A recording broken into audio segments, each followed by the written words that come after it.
छत्रपती संभाजीनगरमधील जायकवाडी धरणातून आज पाण्याचा विसर्ग केला जातोय। धरणातील पाण्याचा साठा 95.16%वर गेला। त्यामुळे धरणातून यंदा दुसऱ्यांदा पाण्याचा विसर्ग केला जातोय, करावा लागतोय।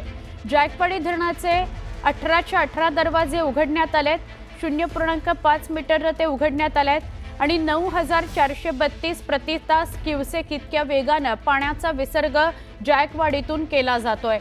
नाशिक भागात अजूनही चांगला पाऊस सुरू आहे, त्यामुळे वरील धरणातून म्हणजे जायकवाडीमधून पाणी सोडण्यात येत आहे। पाण्याची आवक पाहून जायकवाडी धरणातून पाण्याचा विसर्ग केला जातोय। धरणातून पाणी सोडत असल्यामुळे नदीकाठच्या गावांना सतर्क राहा असं सांगितलं गेलंय।